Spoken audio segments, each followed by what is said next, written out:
ring from the curvaceous slopes of California.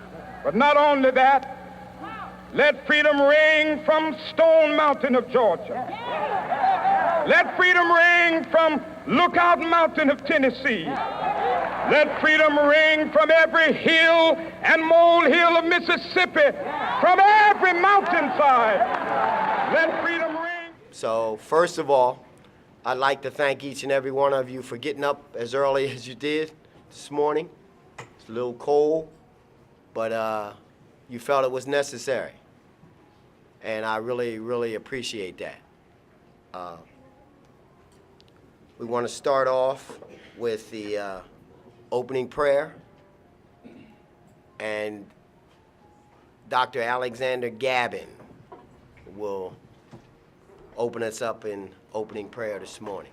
Morning, brothers. Good morning. One thing I'd like you to do for me, if you will, is that for every man here, and I know what the maximum has to be, but for every man who came to the very first breakfast, please stand. That's for every man who came to the first breakfast. Now, what I want next, and I'm doing this in memory of John Washington. Because John Washington, when we all used to go to the Final Four, y'all know John passed recently, but when we used to go to the Final Four, John would always get upset because we would always have the guys who had never missed any of the Final Four trips take a picture together. And he just missed the first one. But he came to every one after that. So he's always kind of excluded from that picture taking. So in memory of John Washington, I want every other man now who's not missed any more than 2 of these breakfasts, please stand.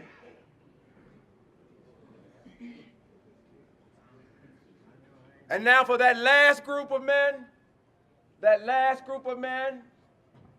if for 3 years or more, ever since you started coming, you haven't missed one, please join them. Stand. That's what I'm talking about now. Commitment.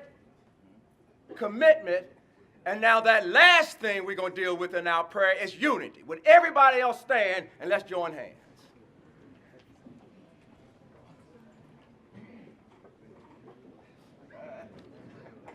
Everybody connected to somebody. No such thing as being alone in this thing. Everybody connected. Lord Jesus, stony the road we trod, bitter the chastening rod, felt in the days when hope unborn had died. Yet with a steady beat have not our weary feet come to the place for which our fathers sighed. We have come over a way that with tears have been watered. We have come treading our path through the blood of the slaughtered, till now we stand at last in that bright place where we now can join hands with commitment and unity to overcome all of those forces, demonic forces that would undermine our communities, that would undermine our families, that would undermine our lives so that we do not live up to the full potential that you put in us. And now, Lord, we ask that you would bless this food for the nourishment of our bodies, that when we leave here, we would use that food that you've given us as nourishment to fight the forces against our communities, to oppose the forces against our families, and to overcome those evil that would keep us from not utilizing every gift you've given us for the benefit of our families, our communities, and our fellow man. These and all the blessings we ask in the blessed name of our Jesus Christ. Amen. Amen. Thank you, Dr. Gavin. Dr. Gavin has made numerous breakfasts. He's traveled from Harrisonburg, Virginia, just to be here with us, and we really appreciate that. At this time, gives me great pleasure to help jumpstart our morning. Fantastic voice, we will have a solo. by the Honorable Gregory Hines.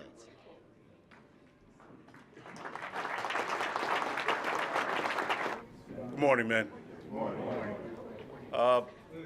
This morning, the song I would like to do is dedicated to those who have gone on before us. 2016, there's been a lot of men who were part of this breakfast who is no longer with us, or may have been part of the fish fry that happens during the springtime. One of those was my father, who passed away back in March of 2016. I don't want to mention all those. There was plenty of other men who have been part of this breakfast. It's called "Make Them Hear You," and what the song talks about is if they're speaking to you, and every time you tell their story, they are near you at all times. Go out and tell the story. Let it echo far and wide. Make them hear you. Make them hear you. How justice was our battle land. How justice was denied. Make them hear you. Make them hear you. And say to those who blame us for the way we chose to fight, that sometimes there are battles that are more than black or white. For I could not put down my sword when justice was my right. Make them hear you. Make them hear you. Go out and tell the stories to your daughters and your sons. Make them hear you. Make them hear you. And tell the men the struggles we were not the only ones. Make them hear you. Make them hear you. Your sword can be a sermon or the power of the pen.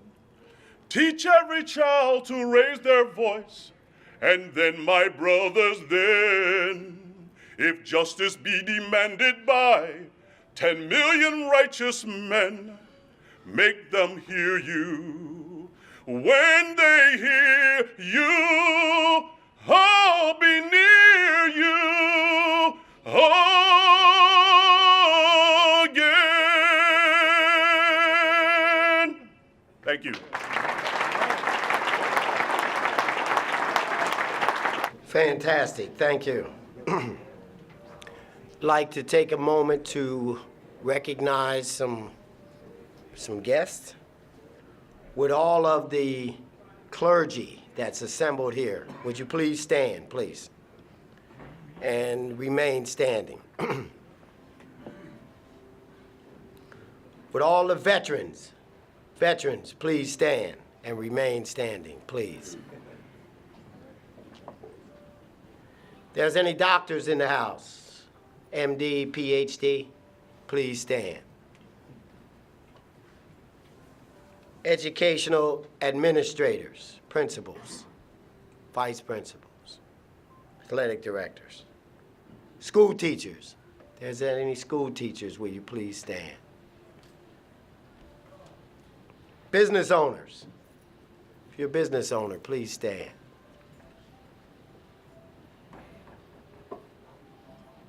Brothers that are working in the trades, if you're in the trades craft, carpenter, electrician, please stand.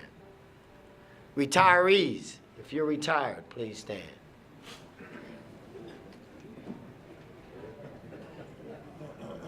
Family member, family men, if you are the head of your household, please stand.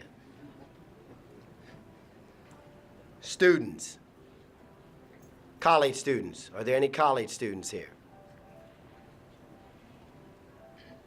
The purpose of this is so that the young folks that are not standing at this time can look up and aspire to be in any one of these categories. Yes. These are successful people. People that have walked the walk, traveled over the highways and byways to get where they needed to be. This should be inspiration to you. And I'd like to say a little quote so you can keep it with you. Images can be life-changing to our kids. That means you need to see people in a successful situation. Then you can put yourself there. You can see yourself being in that same situation. Yes. You may be seated. Yes. Thank you.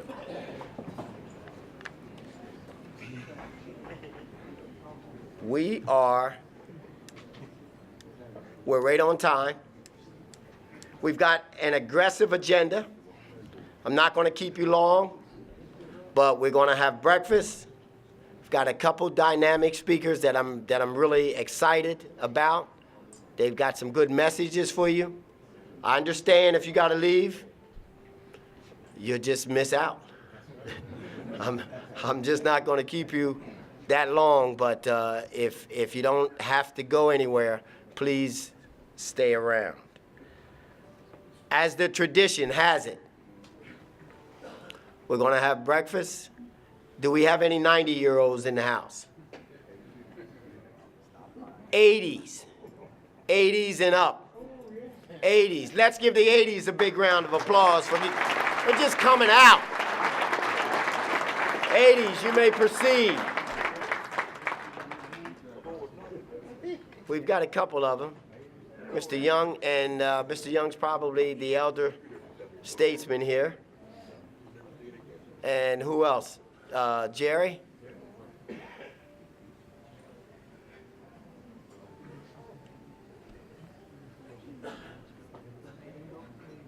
We've got two.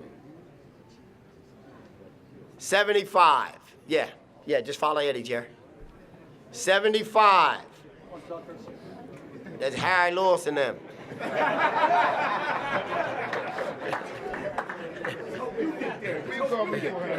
I hope so. Harry Lewis and them.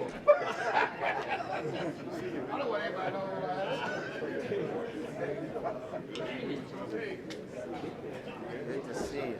That's my 75-year-old group. That's a good-looking group, man. I'll tell you. I think they still got it, too. Whatever it is. I think they got it.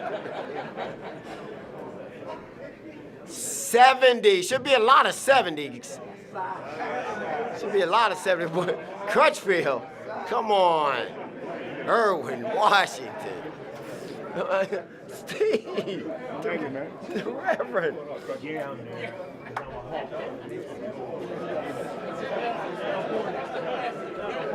Scoogie Smith is in that category. Hey, brother. All right. And Beanie, you can't leave Beanie out. Now, Beanie don't think he's 70. He sure don't. He's 28. Hey, Beanie, sure don't. I tried to get Joe Lewis to sing a solo, but he backed out on me. He said, not this time.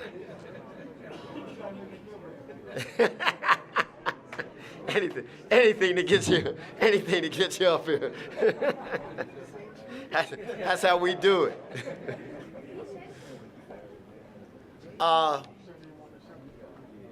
It's good to see Bo Kimmel in the back. He was our guest speaker last year. Let's give Bo a big round of applause for taking time to come back and spend the morning with us. Appreciate that, brother. You too. We got a couple real good treats for you. We've got a special presentation for you. I think you're gonna like it. It has some cultural value to Coachville. It's very significant. So we'll be doing that after we have breakfast as well. You know, it takes them old guys a little longer to do stuff. So just have to bear with us. They need their better music. They get special meals cooked back there. It's gotta be soft. See if I had my boy singing a song, see, we'd be cool. But see, he don't want to sing. 65.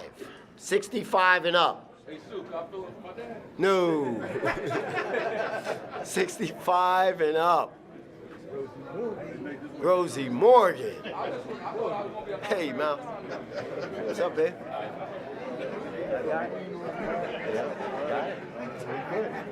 Coon shouldn't be in that group. Coon should have left a long time ago.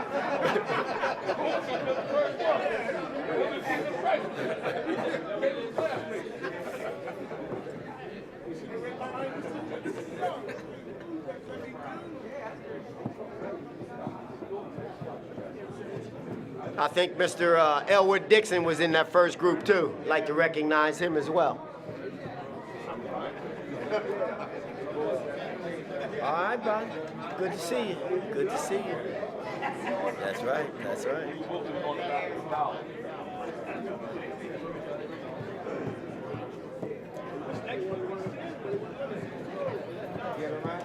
I just had only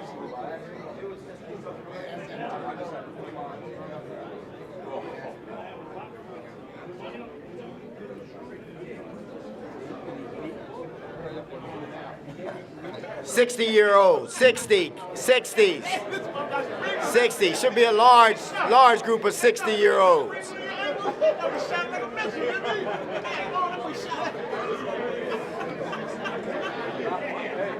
Yeah, kidding. It's a big group of 60-year-olds. Hey, brother. You too. Good to see you. Yeah.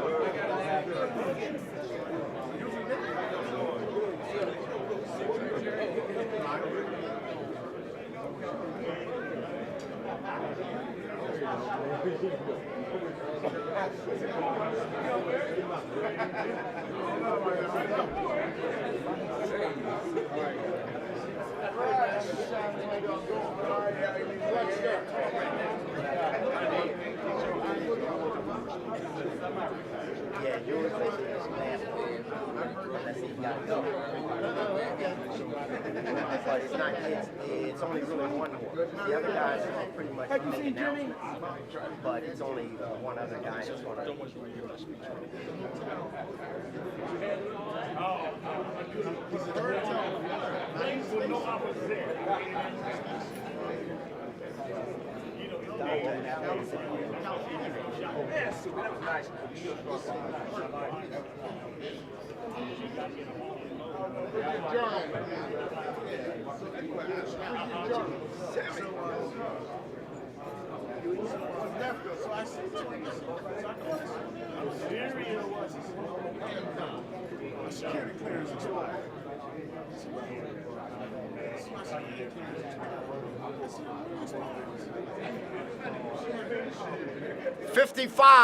$55 and up.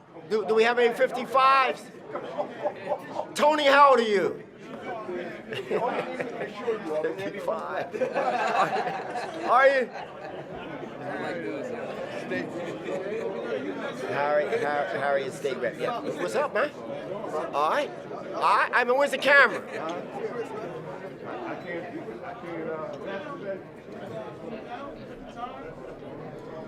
David Phillips, you 55.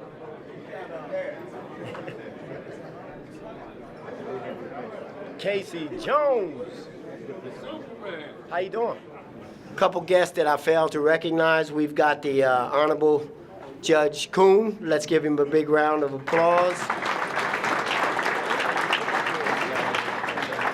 We've got State Representative Harry Lewis.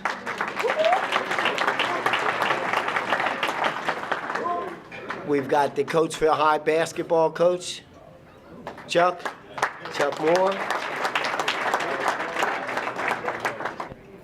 The first person that you'll hear will be Robert Marshall. Robbie, you want to come on up and share some things with us? Gentlemen, good morning. Thank you, Earl, for the opportunity this morning to speak to this group. I just want to take a couple of minutes, as he said, no more than 5, to heighten your awareness around something that we're doing and that is available to the community of Coatesville, particularly, although it has had some discussion nationally. I, in 2014, started a nonprofit organization which is called Citizens Who See. And it's spelled just like it sounds, Citizens Who See, S-E-E. And that stands, the S-E-E stands for Seeks Educational Equality. On your table are some flyers, and I left some of my cards there. The reason for this particular organization, and I'll tell you, it's not the primary thing that I do. I'm in marketing, been doing that for 30 years. I'm also a minister. But one of the things that was laid on my heart in light of a lot of the things that are happening within our Coatesville area school district, I saw a real need to help students and families, particularly those students that have special education needs. So there are a lot of students with IEPs, or these individual education programs. Now, over the years, that has had sort of a negative connotation with it, to the degree that parents didn't want to talk about it, and students didn't really appreciate it for what it is. But what our intent is to take away that negative connotation from that, because in the reality of an IEP, this is something that students can utilize and actually flourish as they go through not only their grade school education, but these things can follow them into college. And what we find outside of our community with people that have more money to spend for attorneys is that they utilize these IEPs for the benefit of their children, and we see their children flourishing. Well, because we reside in a situation a lot of times where we don't have the wherewithal to spend for the attorneys, there's a need for these families and these students to be properly represented when they're speaking to school administration. Because they're speaking to people at a long table, all these real smart people, talking to you about your child, with a stack of information so thick that you can't possibly read it in that meeting, and then they stick it in front of you and say, sign it. And you sign it, and you're signing your child's education away. So the purpose and our vision and mission is to help these folks. This organization, of which I'm the founder and CEO today, we have a board of directors that I have a couple PhDs, some school psychologists, people that are superintendents in other districts are on this board.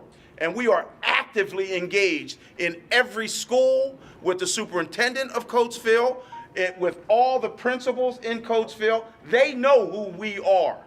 And we come in not adversarially, but because we're educated in this process, in the state and federal guidelines, we're able to get these students what it is they need. And it is amazing to me how many of our students in our minority communities are being put on a path that doesn't benefit them for that transition into manhood.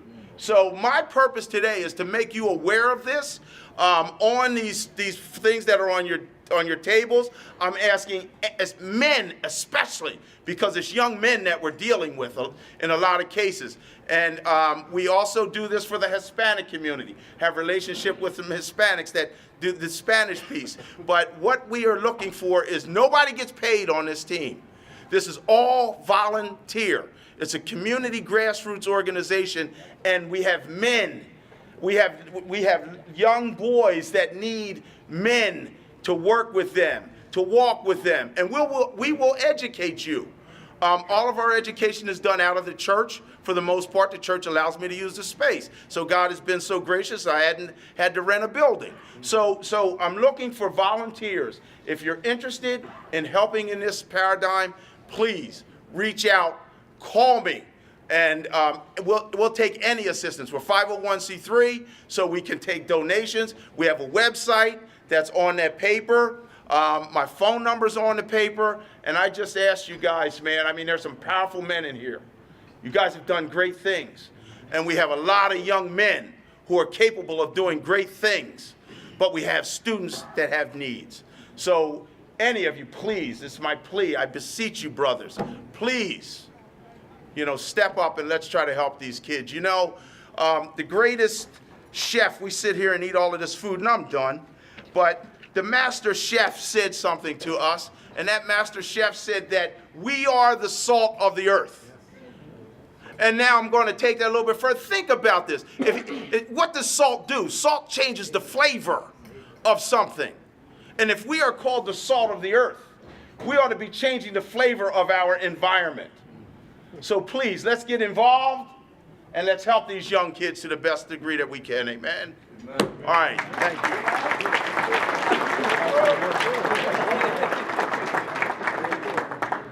Thanks, Rob. We don't want to lose those students that aren't in the mainstream of high school education. We have a responsibility, and Robbie's, with his organization, is stepping up. So if it could be a neighbor, it could be a relative. If they're having some difficulty, reach out. Our next person that I'd like to call up is the Reverend James Simmons. I'd like to come up and share a few things with us. Thank you, Earl, for the opportunity to share. For those of you that do not know, I have been in this area now about 42 years. I was a clinical social worker for 35 years at the VA. I'm a retired lieutenant colonel from the Army Reserves. And I've now taken on a new task. I was drafted into this task a few weeks ago, but now I take it very seriously. I was drafted in this task a few weeks ago, but now I take it very seriously. I'm now the elected president of the local NAACP. My reason here today. My reason here today is to ask for your help and your support. We can do nothing by ourselves, but with numbers, we can do a great thing. I need your numbers. I need you to sign up to be members of the NAACP here in Coatesville. Now you say, Reverend, what is they doing? There's a number of things that I'm sorry. I'm a preacher, so therefore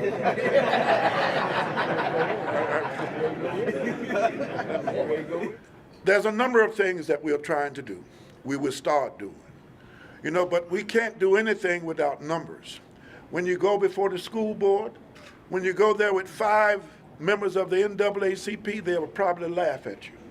When you go to the police force with 5 members, they will probably laugh at you. But when you go in numbers, you can make a difference. And our purpose here today is to try to make a difference in our community. We are watchmen on the wall. Each of you have a responsibility to be a watchman on the wall for your child, the community in which you live, and the area in which you serve. Now, how you serve is up to you. Everybody will not be a preacher, everybody will not be a teacher, everybody will not be an economist. But what we have, we ought to use it to the best of our ability. And our ability here is to make a difference in the community in which we serve. We live here, we need to make a difference here. Now, I have applications. Also, Brother Chavis have applications. I have 75 with me. He had 50 with him. We want to pass out these applications today. And I want you to join. Join to be a member of the local NAACP. So when things start happening, we have power with numbers. I can't do nothing by myself. I walk into an office, I'm not afraid. Don't misunderstand me now. I'm not intimidated by any man or anybody. I can stand my ground anywhere. I've been trained to do that. but numbers is important. So if you would do us a favor today, when I go to stop by your table, please take the application and sign up. Thank you so kindly. Congratulations again for the appointment for Reverend Simmons. And it would be a powerful message for all of us to take one. Now, I know everybody's not from Coatesville, but you're a local branch. I know Westchester has a branch. But take an application. I think the fee is $30 a year. Is that right, Mr. Simmons? $30 a year. That's a small sacrifice for what has been sacrificed for us. We are losing touch with how we got here and the people that help us get here.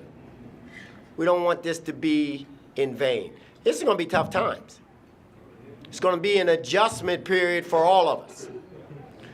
If you think back, if you look at that photo, that was taken in 2009, January. That was when our going out president, our current president, was elected to office. And we were jubilant. We were excited about that. That was big for us. Well, he's going out of office now, and we've got a new president. We're going to have to do things different. We really are. We're going to have to get more involved. We're going to have to do a better job with our young people. We're going to have to stop defending our young people when they're wrong. We got to love them. We're going to love them all the time. But we're going to have to stop doing that. We got to step up to the plate because our parents didn't do that for us. They loved us each and every day. But if somebody called home and said you did this and that, they didn't ask you if you did it. You did it. We got to get back, guys. We got to get back. So, if you would take an application, take it home with you, fill it out, stick your check in it because everything costs money, and be a supporter. $30 a year, I mean, I really don't think that's asking too much. Brian Chavis. Brother Brian. Brother Brian's been with us for just about every breakfast I can remember. Morning, gentlemen. Thank you, Mr. Johnson, for letting me have this moment. I am the faculty advisor for School Mentoring Club Bridge, established by Dr.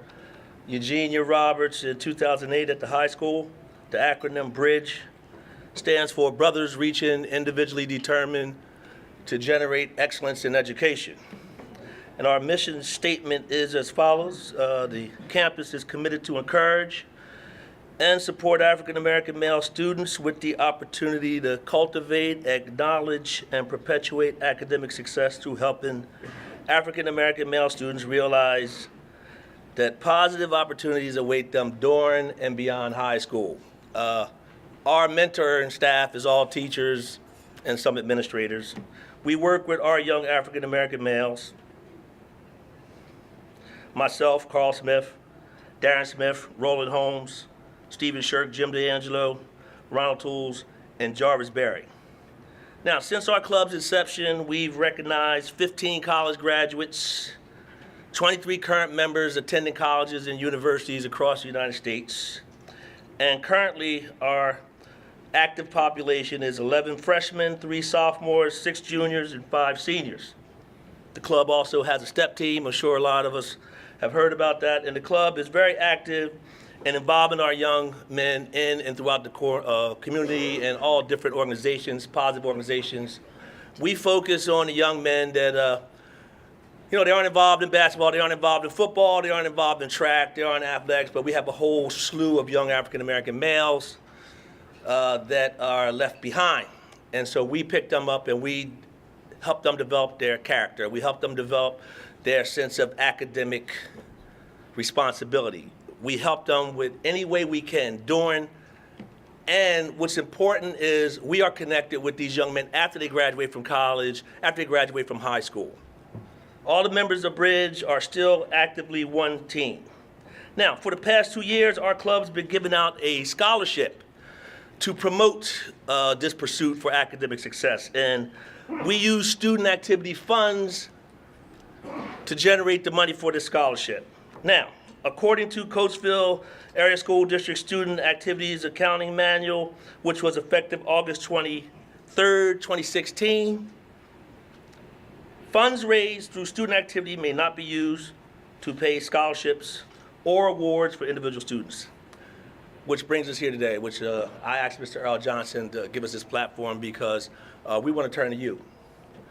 The men of the MLK breakfast, all the men in Coatesville who has young men that are involved in our club, that maybe you would take up that banner and sponsor this scholarship. Let me talk about this scholarship because so far we've given out, there's 5 recipients. And the criterion for the scholarship is as follows. A student has to make the honor roll 12 out of 16 mark periods there at the high school. The senior must be accepted to a college, university, or institution of higher learning by the close of March his graduation year. The student must be an active volunteer in community service. The student must be an active member in the club for at least 2 years to qualify for the scholarship. The student cannot have any disciplinary violation from grades 10 through 12. Because one of our goals is to reduce disciplinary referrals to administration and increase student attendance and just increase our young men's awareness to education and the opportunities of academic pursuit. A candidate cannot have any criminal adjudications, arrests, or convictions prior to graduation. A candidate must submit a 300-word essay describing what being a member of this club has meant to them. And a candidate must mentor an underclassman either in school or in the community. Now, the club has been going since 2008. It's actively involved. Those are some pretty stringent criterion, but we're adamant about it. We're committed and dedicated to it.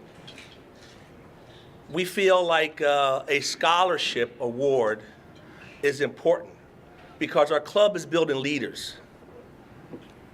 Last Tuesday, there were 9 young men got up at 7 in the morning, 17 degrees, came to school to meet with our young men that are in school.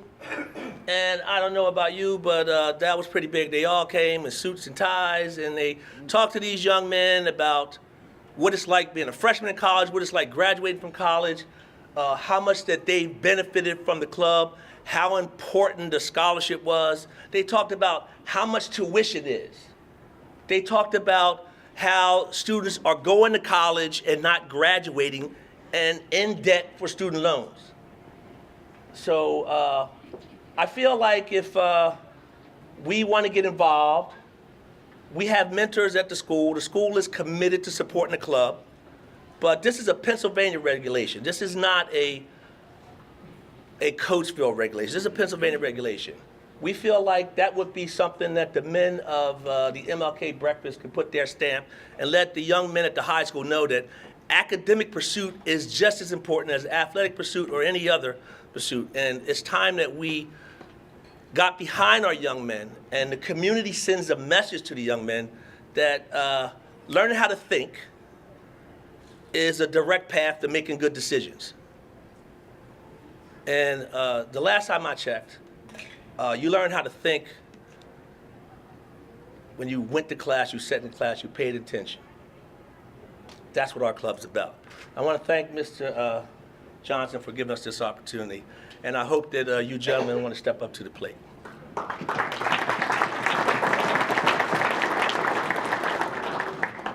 Thank you, Dev. Mr. Chavis, and it's different ways we can do that. I am extremely proud of this group because of its consistency and its longevity. But we can do more. We really can. And before you leave, if you care to make a contribution, we'll have a box sitting here and you can drop something in.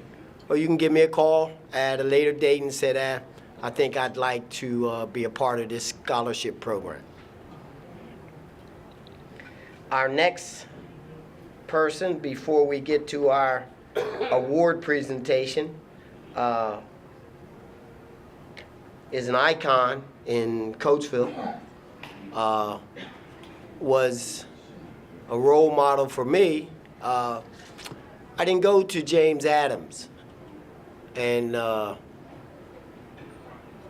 those of you here that had an opportunity to go to James Adams, that was where the African American kids went that were in Coatesville that lived on the east side. I lived on the south side, so I went to Houstonville. So my first encounter with an African American teachers was when I went out to South Brandywine.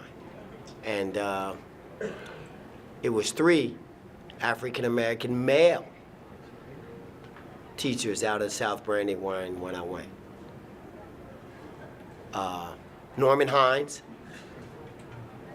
Lenny Clausen, and John Joe. And it just kind of took me back, you know. And as I talked earlier about the image that you see resonates with you, stays with you. That image that I saw stayed with me.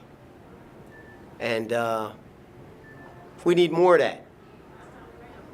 And if you just take a minute just to think when you had your first African American teacher, especially a male, just think about it. What grade you were in.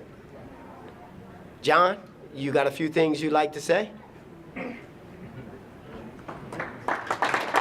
John was an All-American at Lackawanna College. And John could speak about 10 different languages. Good morning, everyone. You know, today is Martin Luther King's Day, and rightly so named. I knew Martin Luther King. As a matter of fact, I walked with him, I ate with him, I talked with him, even playing with him. This was when I was like 18 years old, going on 19. I was at Lycoming College, April of 1958. And because of Martin Luther King, there was about 4 or 5 guys who sat at the counter in Greensboro, North Carolina. 4 girls that got bombed in Birmingham. Because of them, we now have an opportunity to help ourselves. And one fellow who took advantage of that opportunity is my friend, my Christian brother, Mr. Harry Lewis. And Harry is a Democrat.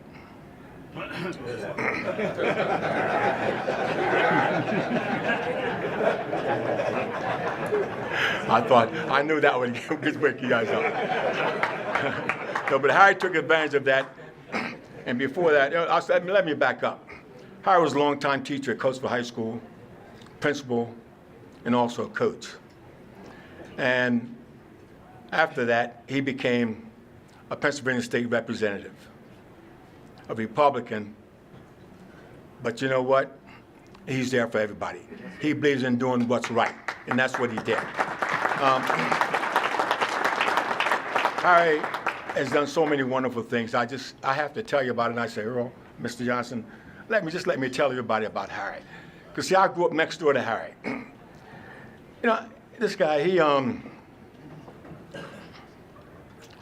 spearheaded the city of Coatesville Centennial Celebration.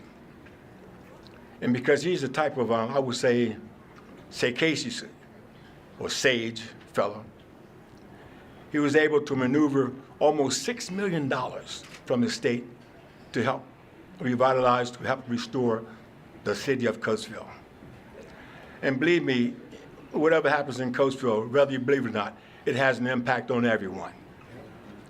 And also, he spearheaded Carver Court being listed on the National Registry. And of course, my younger Christian brother, Scoogie, and I, we're happy about that because that's where we were born and bred. And also Harry. As a matter of fact, I live right next door to Harry. He was at 35, and I was at 37. And you know, because Harry is a Christian fellow, knowing that he can do nothing by himself, but everything with the Lord. He won't tell you, you will never know, that Harry was a starting halfback for Coastal Senior High School, along in the same backfield with my brother Billy, and you might not remember this guy, Bill B.B. Brown.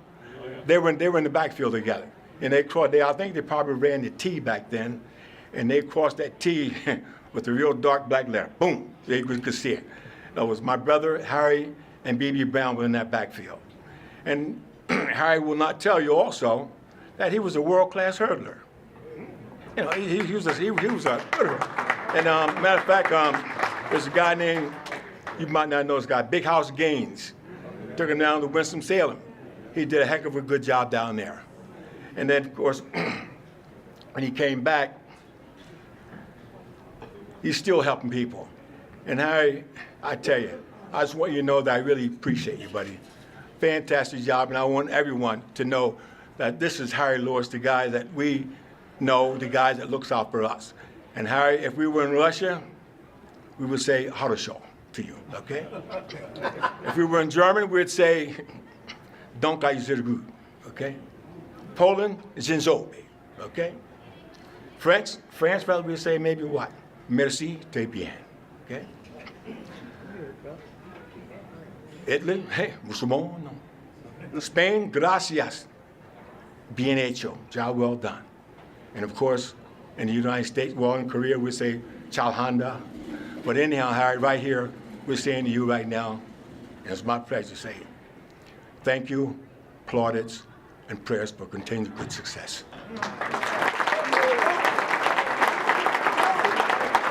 Since we're in Coatesville, I'm gonna say, that's my boy. And you know, we've never turned this into any kind of politics, and I don't plan to do that now. But Harry is a mentor of mine, very good friend of mine. Oh yeah. And I support Harry Lewis. And John, thanks for those caring words. And if we don't support people that we know, then who are we gonna support? Who? If we don't support people that we grew up with, then what good is it for us to support anybody? Because if Harry does something, if Harry goes up on the hill and does something that you don't agree with, you know where Harry lives? You can pull up in the driveway just like me. No, Harry, what's up with that? You know, we need to understand that. You know, we need to understand that. Or Harry, I need your help in this now. And, I mean, what's he gonna say? No? He lives here. He's us. Very good, John. Thank you. Another close friend of mine that young fellow I'm really proud of. He's got a couple announcements to make. Dr. Miles, First Avenue guy, you know? Something about them Avenue boys. Oh, now, you guys, you know, for the Avenue now, that's what got Scoogie that state title, didn't it? Boys from the Avenue. Don't act like you don't know. Everybody think you can East End, Hayti, Avenue. Cool whip. Good morning, everyone. Mr. Johnson, I appreciate you giving me this time to give a couple announcements, but also to recognize a group that I started about 4 years ago. It's called the Dream Big Academy. For some of the members of the Dream Big Academy, if you will, please stand up.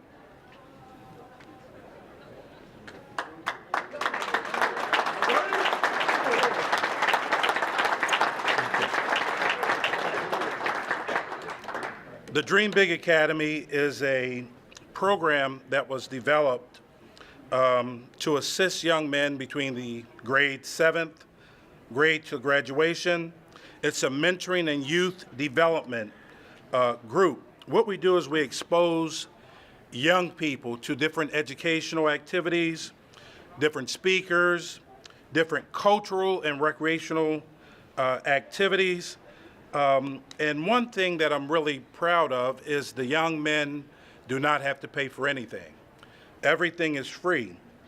And I'm proud to say during this first marking period, over 90% of my young men are on honor roll. Let's give them a good hand clap.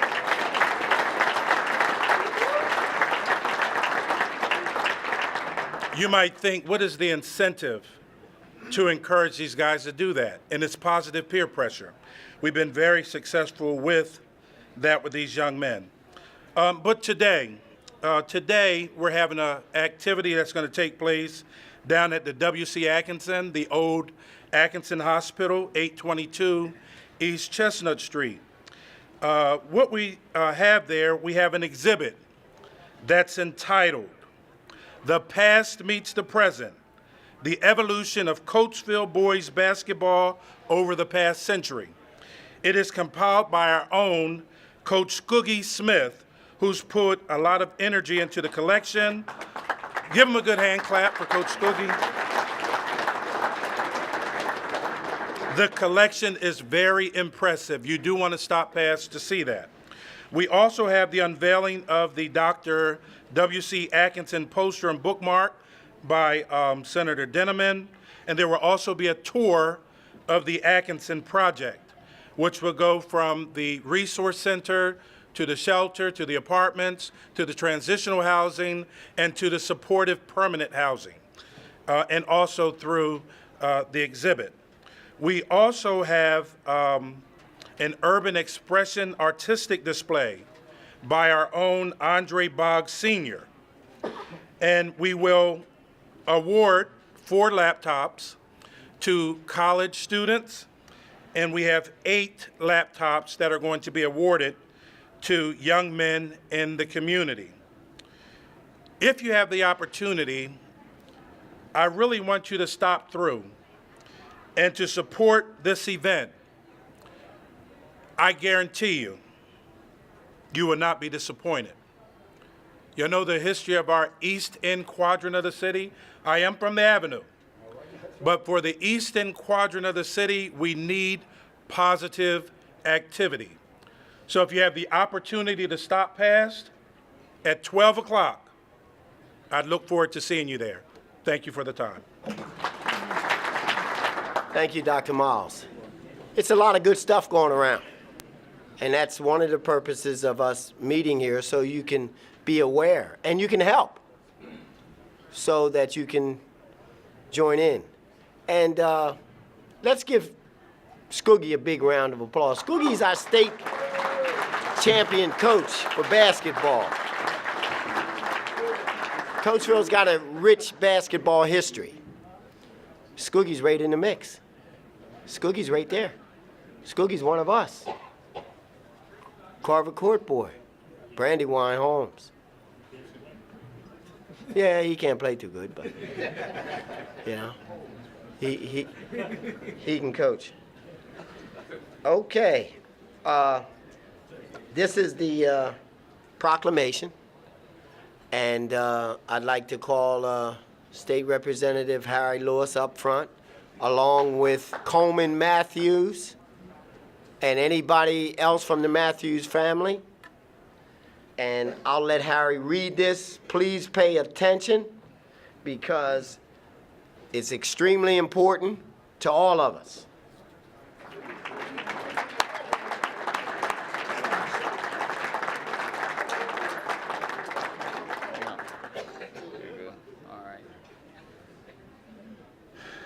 After all those accolades, good morning, everyone, and it's good to see all of you here. Before I get into the presentation, I would just like to thank all of you for your support.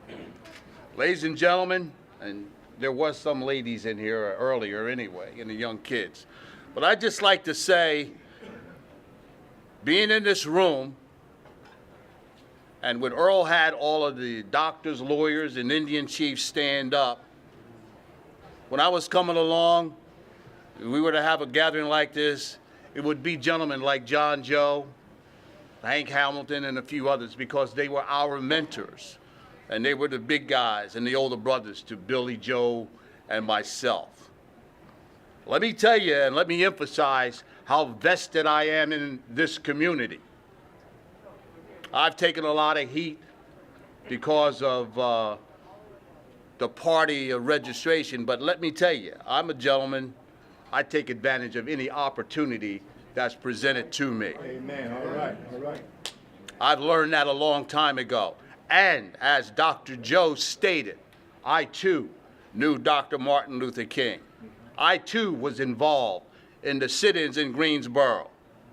Very close with Jesse Jackson at North Carolina A&T when the great fraternity of Kappa Alpha Psi was being there in 1960 when I was being indoctrinated, let's say. Jesse Jackson came over to the football field and said, get all of these guys back. We have a problem at the K cafeteria in Greensboro. We went back to Winston-Salem. Big House Games was waiting on us. Banded us to campus. And I know you remember the statement, we have to turn the other cheek. At the time, on our track team, there were 3 world record holders. This is in 1960. World champion Elias Gilbert, long jumper Godfrey Moore, who had already jumped longer and further than anybody, even before Ralph Boston at over 27 feet. And a world champion hurdler in the low hurdles at that time. Before the NCAA and all of this, and you now hear AAU, it was the AAU National Championship, and we won that championship over Villanova, everybody. There's a night meet at Raleigh, North Carolina, University of North Carolina. We came back home before the byways, the expressways. It was a 2-lane highway from Raleigh to Winston-Salem, about a 3.5-hour ride. This hamburger joint we saw, we said, we got to get something. We hadn't eaten. You know, we were poor HBCU. We'd eaten all our food early. Stopped in this joint and asked for, 9 of us, asked for 18 hamburgers, 2 apiece. And one of the gentlemen went to sit down, and that room was not as big as this section right here. They didn't want us in there. And of course, one of my guys said, well, look, I'll only sit on half your stool. My mom was white and I'm black, so that was the kick. Gentleman came up and said, you guys better leave. And there were only 3 of us because the rest of us was in a station wagon. We had to ride crowded. By the time we left that building and left in the car, we heard ping, ping, right off the side of our truck. We had our big American Championship trophy in the back seat. Can you imagine the fill that we had? So when you go back to the sit-ins, which happened right after that, we weren't turning the other cheek. We were all young. I wasn't always super nice. But we told Jesse, and we're not turning the other cheek. After what they did in Greensboro, we're going to go back, and we're going to go back. The documentary that you see, gentlemen, with the dogs, they say our 9 group were responsible for that because we were going to go back and throw bricks. We were remanded to that campus, guarded, and not allowed to leave. To this day, I don't know how Big House Gaines found out that we were really involved. Dr. King came over because he was upset with us. Jesse and right after that, Danny Schuler, I don't know if you remember, from the Avenue. Danny was involved with that group. The first black quarterback on Coatesville High School's football team. Wasn't Carl Smith. Carl might have been the second, but anyway. But that's how important that was. And he thought it necessary to come over and talk to us. He talked to us in a little room for about 7, 8, 9 minutes. He came that close to cussing at us. Dr. King did. But when he finished, and what he said, I can't give you every word, but it flipped us around like that. From that instance, what I learned from that man, being around that group, that's why I do what I do right now. I don't care what you say about me.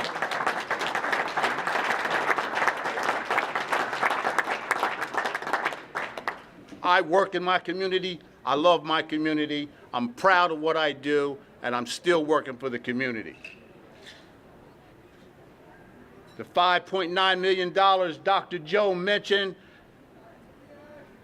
we're going to break ground come this summer. We got that money. The KOZ money for the train station, I don't know where that money is. It's rejected. But we're working, because I'm working personally with the developers. That's what Coatesville's doing. There's a Harry Lewis Jr. scholarship given for the last 7 years, $20,000, $5,000 a year through the Coatesville Youth Initiative.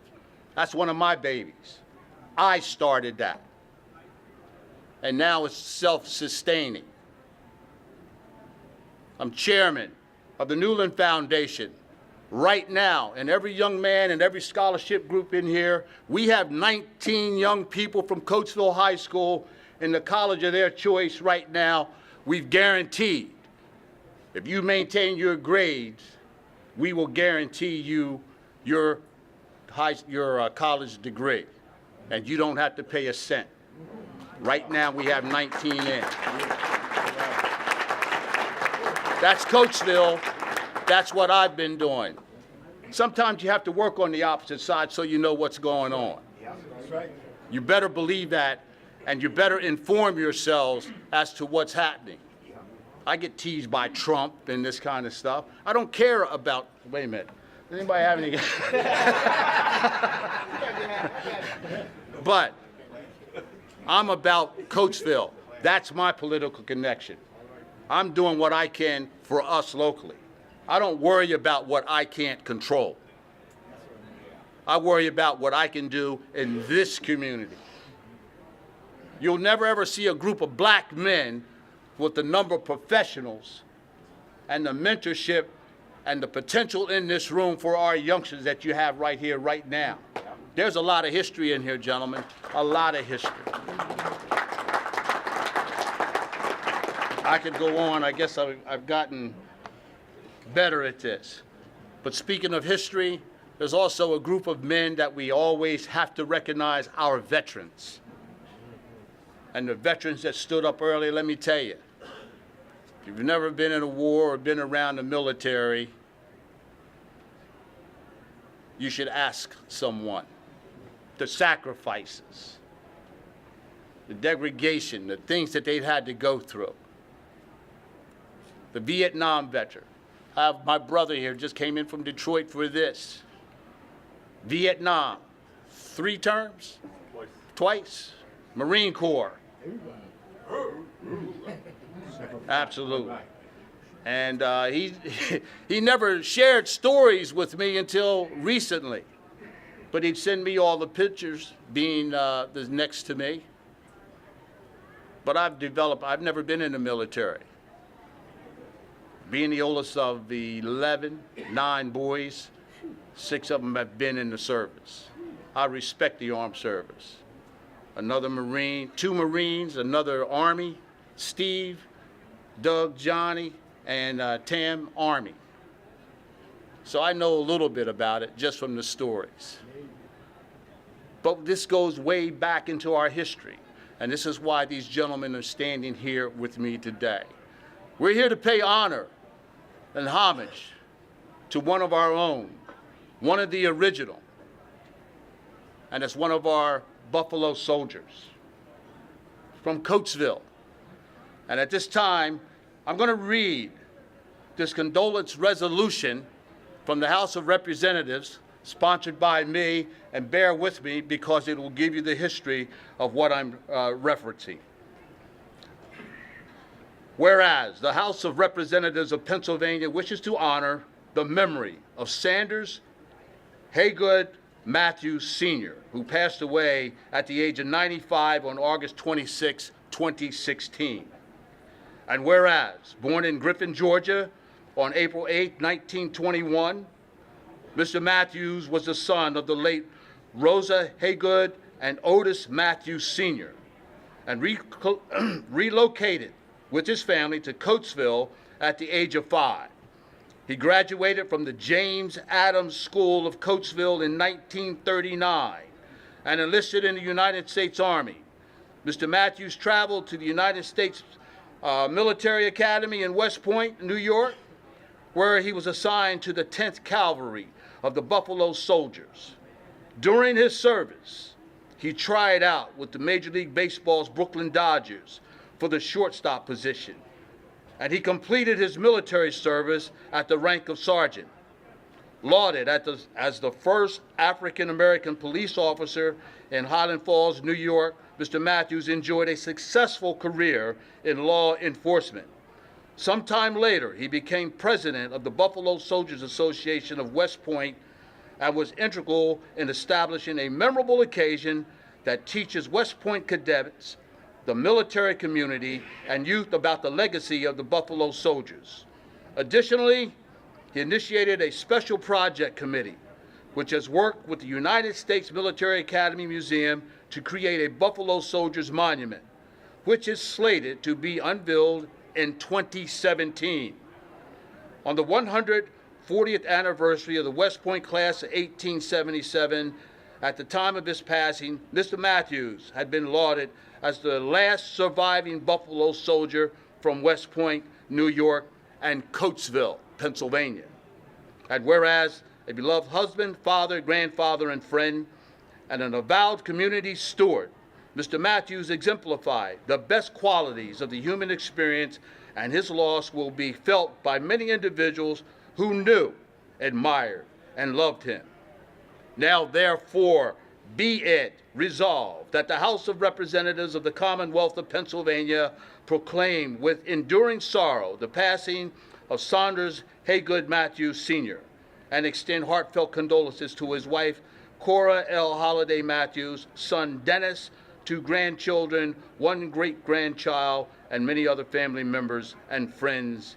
And it be further that this copy of this resolution, sponsored by myself, the Honorable Harry Lewis Jr., on January 9, 2017, be transmitted to Cora L. Holliday Matthews.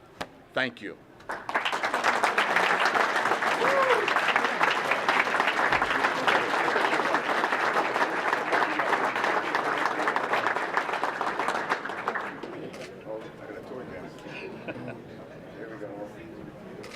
Here we go.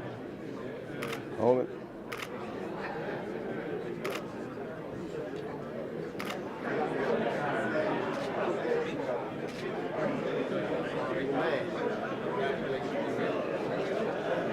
Appreciate you. Yes, sir. Yes, sir. Thank you. Let's give another round of applause. If you remember, I had just got finished saying that Harry Lewis does something, you can always go down and tell him about it. Harry, you took too much time, man. Dag, Harry. Dag, go on. Knock me off schedule, Harry. And see, that's why I don't fool with them politicians, man. Because they get up here, man, and they don't know when to sit down. Harry.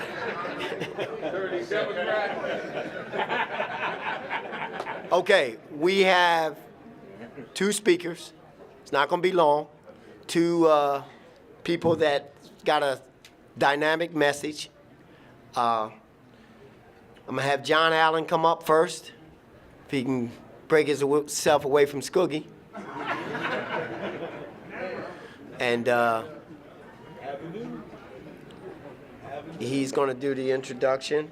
First of all, thanks again for having me here. I was here last year. I got a chance to introduce Bo Kimball last year, and it was an honor for me. It's an honor to always come here and to speak in front of the people who have watched me develop and seen me grow over the years. And like Soup said earlier, you know, without the Avenue boys, we wouldn't have a state championship.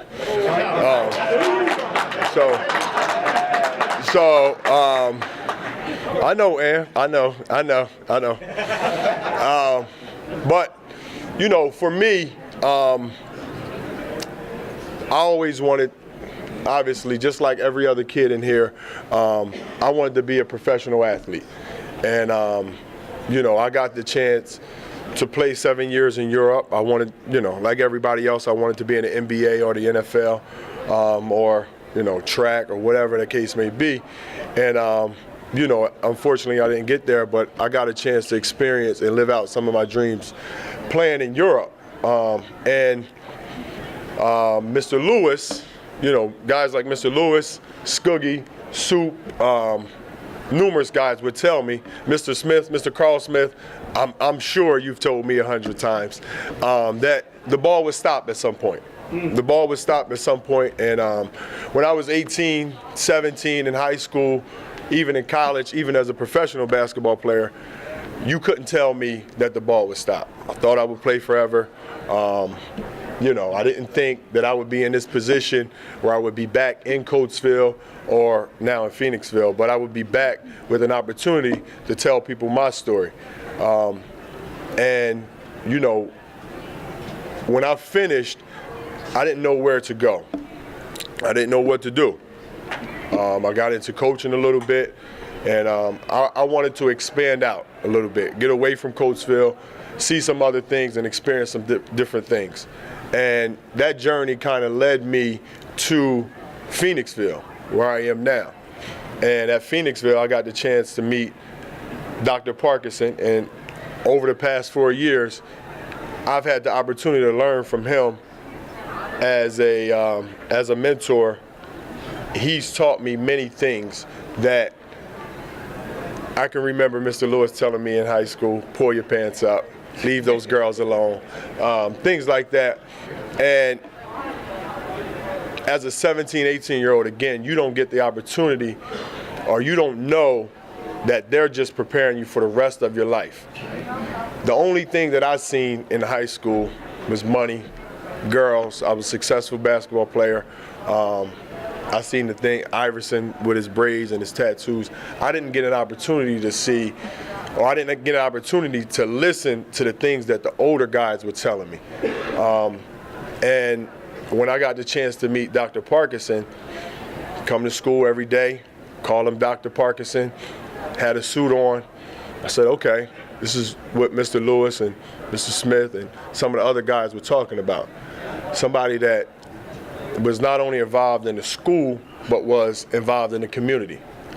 A black man that was being called a doctor. And when you're a black man and you have doctor in front of your title, you're already, in front of your name, you're already part of an exclusive fraternity. So for me, over the past 4 years, I've been able to follow Dr. Parkinson, see some of the things that he's done, watch his mannerism and the way that he's dealt with people. And not only that, but he's encouraged me, not by telling me, but just by his presence, to go back to school and get my master's. So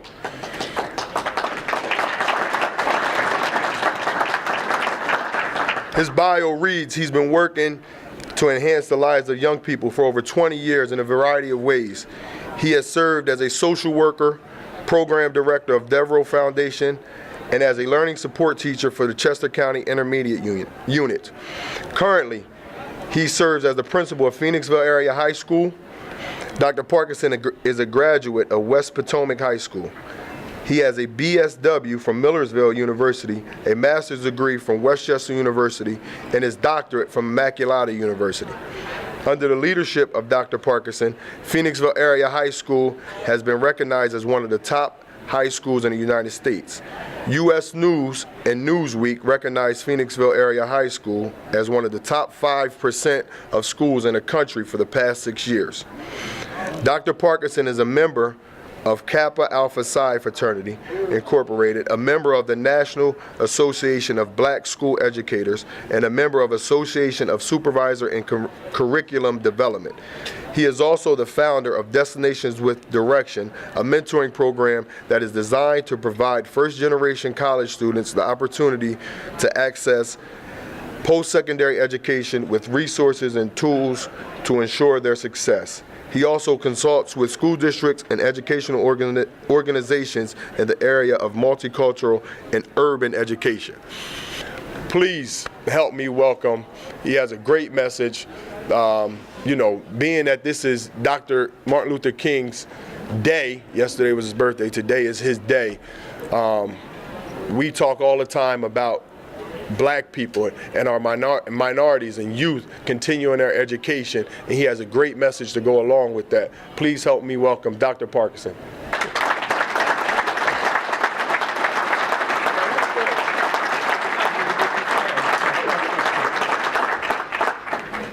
All right. Morning, everyone. Nice introduction by Mr. John Allen. I was told to ask about that journal, if you completed your journal yet. I guess he'll get it. It was a journal he was supposed to complete in high school, and from my understanding, he's still working on it, so we'll get it done.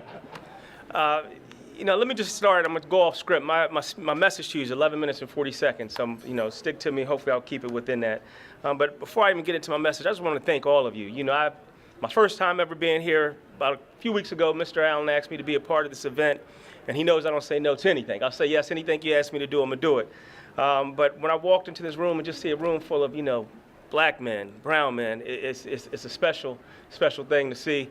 And even the other gentlemen who are here, our white friends as well, we want to thank you for being here with us this morning as well. But to see a room full of Black men assembled for something positive, just a beautiful thing.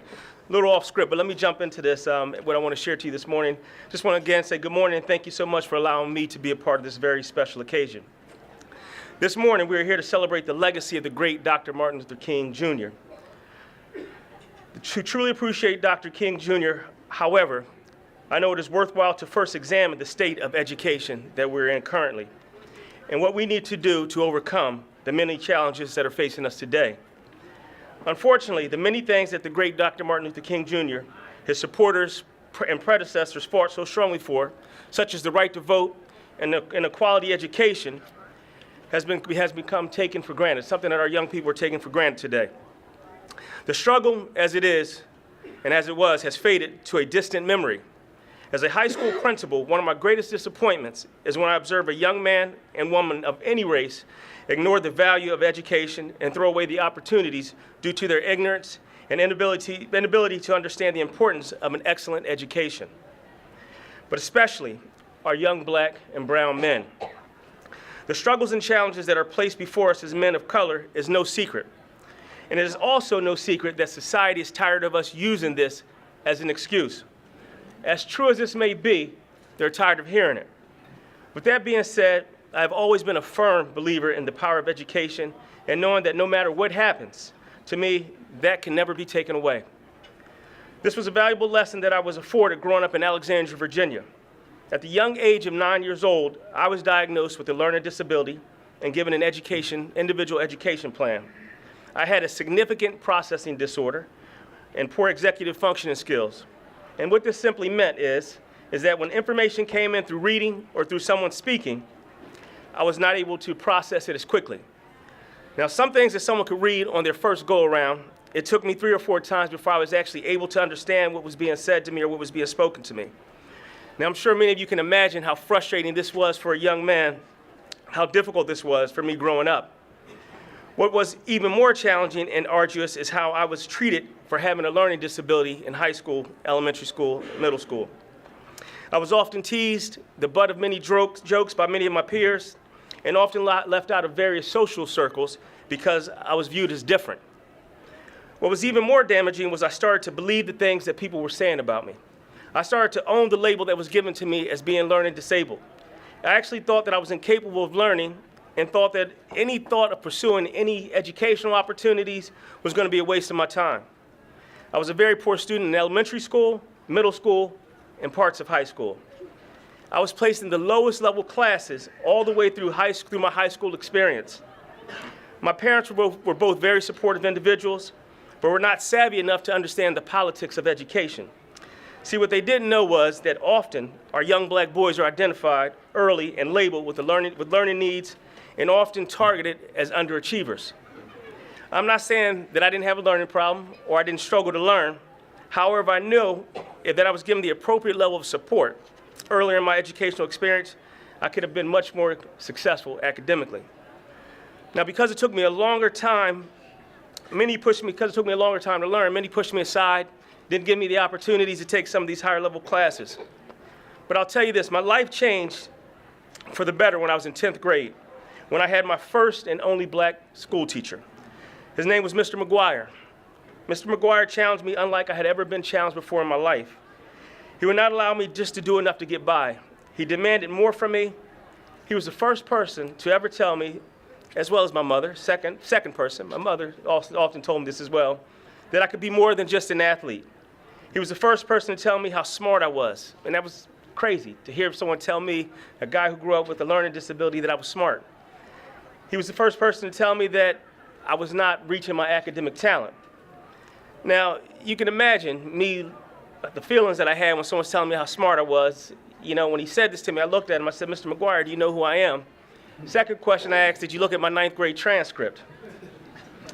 He made it very clear to me that he knew who I was, and he knew that I was underperforming and not stretching myself to my full academic talent.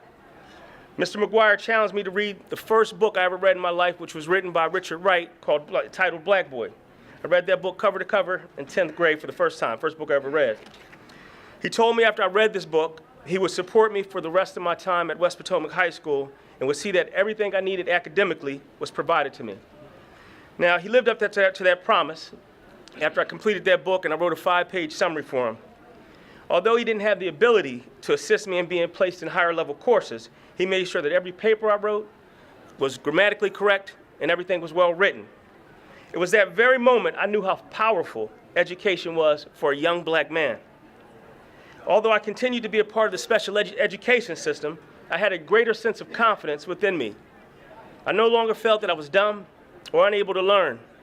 I realized that I just had to do things differently and work a little harder than the rest. Let me be a little honest with you all today. I had to work a lot harder than the rest. Having been supported by a man as great as Mr. McGuire, I knew that it was my responsibility to give back to the young people, especially to the young black men who are often lacking the role models in education who look like them. I wanted to find a way to reach them at a time and place where they could have imagined and see that hope could be ingrained with them. Now, we all know what hope does. Hope provides an optimistic attitude of mind based on an expectation of positive circumstances in one life. That's what hope does. Recently, I had the chance to watch the documentary on Netflix entitled 13th, a film chronicling the passage of the 13th Amendment and the impact that it has on the black community. Off script real quick, and for those who have not seen that documentary, please, today, tomorrow, before the end of the week, go home and check that out. It's something that changed your life. Shortly after watching, a conversation between one of my friends and I had developed. Our conversations about the challenges that many of the uneducated black men have today and the struggles that will be before them. During this conversation, he said something to me that will stick with me forever. He said, "This world has no use for an uneducated black man." I want y'all to let that marinate a little bit. And when you get home, think about it again. After hearing that, I began to reflect on the phrase that he had coined and gave some deep thought and realized how true that statement was. Now, you know, many years ago, people were able to walk into a factory, into a restaurant, and get a job with a high school diploma and earn a respectable wage to be able to go home and support a family and take care of their basic needs. Unfortunately, those days are long gone, and without some educational background, be it a 4-year degree or some type of technical training, the opportunity to find meaningful employment has diminished significantly. This is why today it is so important than ever to continue to support our children to embrace education and know the significance of pursuing all academic opportunities. Coincidentally, Dr. Martin Luther King Jr.'s voice and beliefs seem more relevant and meaningful today than it did in the past. It was Dr. King who believed that education has a twofold function to perform in the life of man and society. The one is utility and the other is culture. Education must enable a man to become more efficient, to achieve with increasing facility the legitimate goals of his life.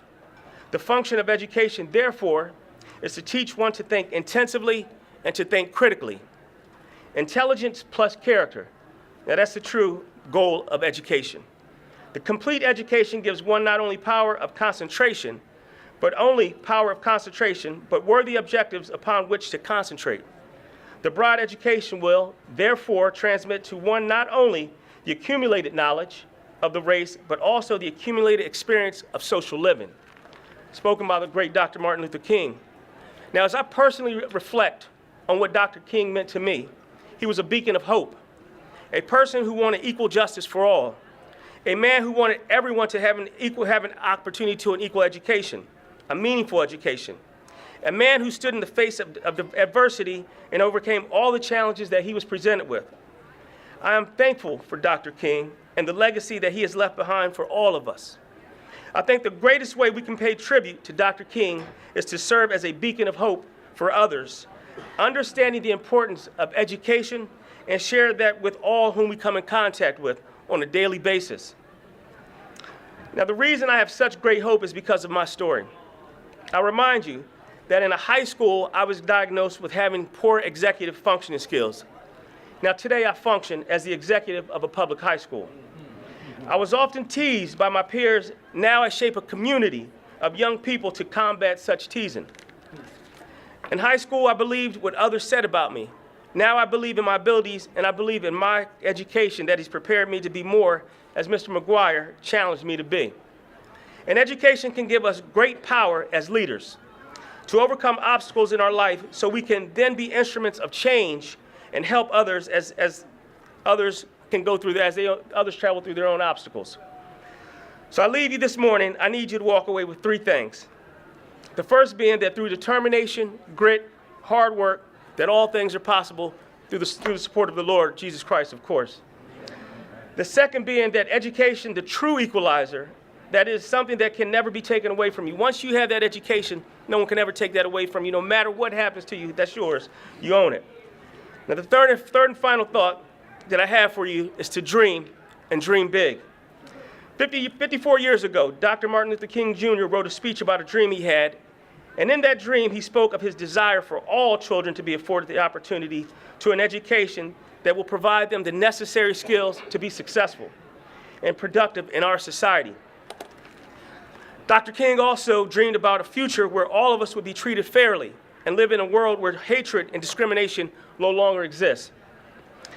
Each of us assembled in this room this morning are faced with many challenges. However, it is my sincere belief that if we commit to supporting our children and receiving a quality, excellent education and commit to respecting one another, that we will be a continued step in the direction of ensuring the great legacy of the great Dr. Martin Luther King Jr. lives on forever. I thank you all for your time this morning. God bless you.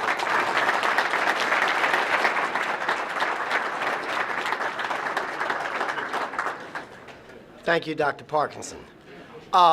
Just a couple more minutes, guys. We got a keynote speaker.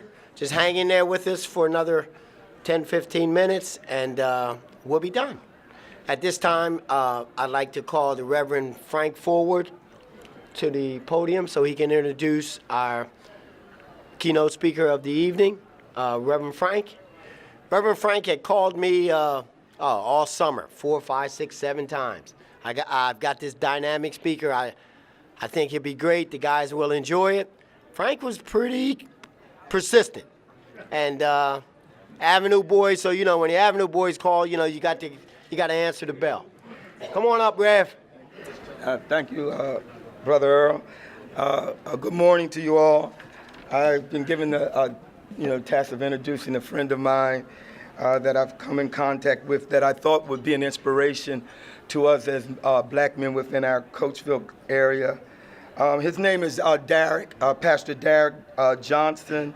He's affectionately known as Dr. D. He's an inspirational teacher, an anointed preacher, a revolutionary community activist. He works nationally with people such as Dr. Bill Cosby.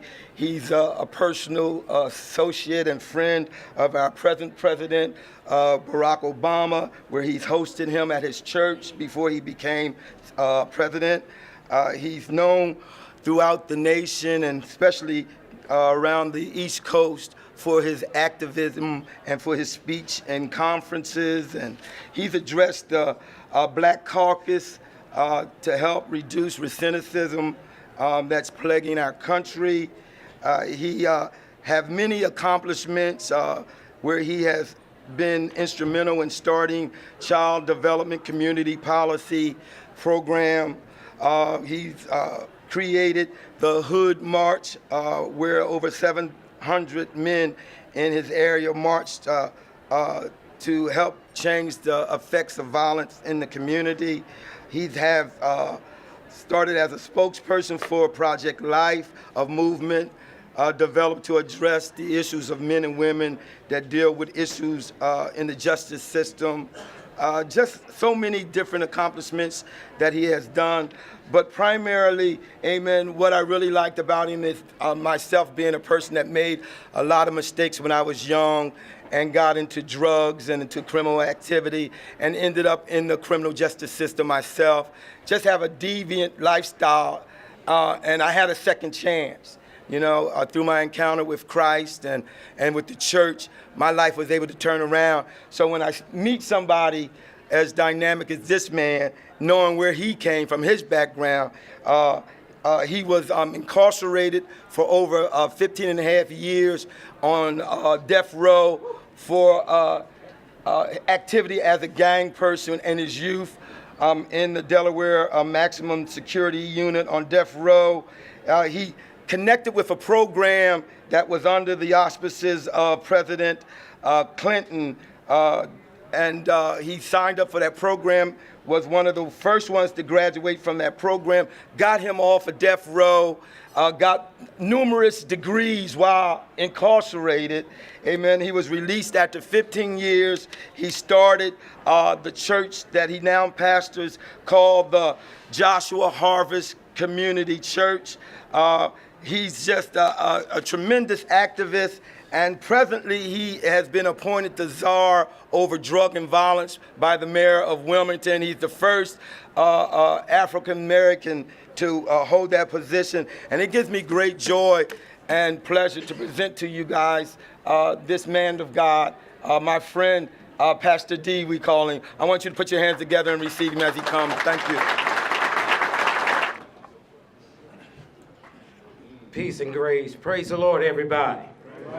I realize I said everybody.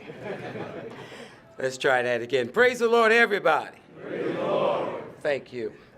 Since y'all been up here speaking in different languages and greeting folk in, what was that, German and Italian, and I ain't never known no northern Negroes to be able to do that. So I'm gonna try to come on up the standard here. But I'm going to flip it on the spiritual side of the pancake. So if you a Muslim in here, Salam alaikum wa rahmatullahi wa barakatuhu habibaki. If you're Catholic, Hail Mary, full of grace, blessed is the fruit of her womb. If you're Buddhist and you know karate, nam y'all to you.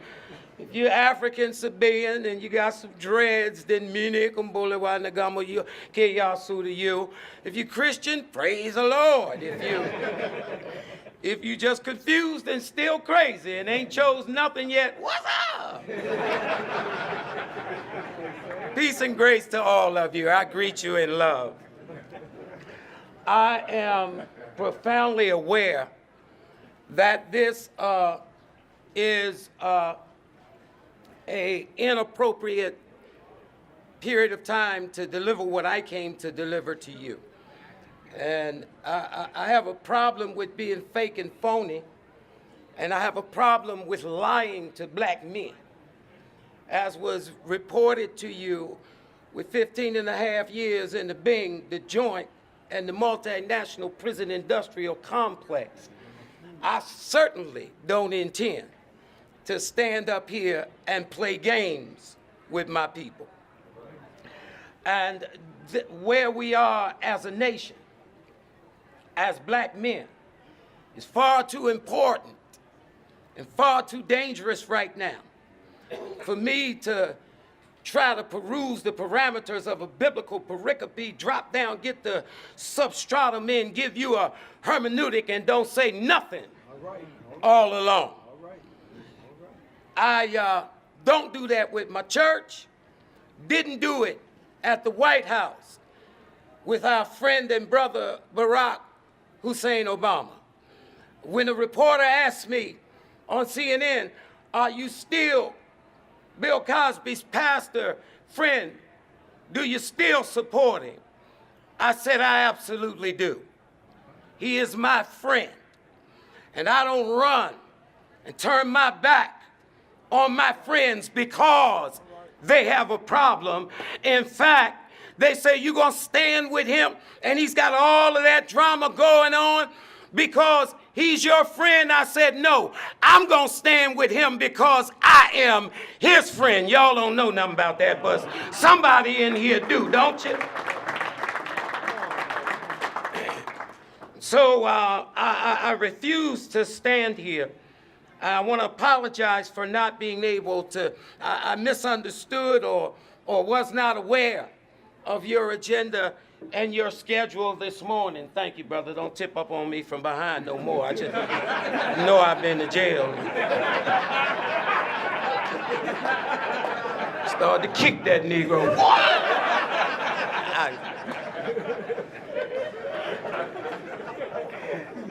Ain't that crazy? There's just not enough time, beloved, for me to, when I'm given an assignment,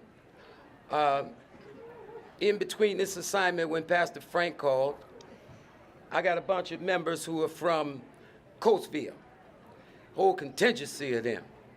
My young brothers that you see filling up these tables, I ain't gonna make them stand up. Some of them got warrants. I'm kidding. And I would take exception even to my wonderful brother with the scholarship program. And I would acclimate your statement that we can't support our brothers who have done wrong. Beg to differ. I can't support the wrong that we do, but I support every one of them that made a mistake. And we have to be very clear in language because I represent a God that used words to make a man. Use words to fill an empty tree with leaves. Use words to fill an empty ocean with fish. Use words to fill an empty man with his spirit. And Dr. King used words to turn this nation around. And we got to use the right words to turn a generation of young black men around. Am I right? Am I right? If y'all clap and talk back to me, I'm gonna be down in 2 minutes. If y'all don't, I'm gonna be here after lunch. I came to deliver a message to you that I will certainly come back and provide. We had a film for you from my television broadcast, but in the clearly transparent vein, let me qualify my incarceration. At 16, I had the highest grades in P.S. DuPont High School in Wilmington, Delaware, was an honor roll student. I couldn't switch hands like y'all athletes that been up here. I couldn't lick my tongue out and dunk it backwards. I had swagger. I was Imp Skimp the food stamp pimp. I could catch me a girl. Some of y'all still, I recognize you out here. I know a player when I see one. That was my skill. So when we was on the basketball court in the projects and they was picking the teams, my nickname was Ricky.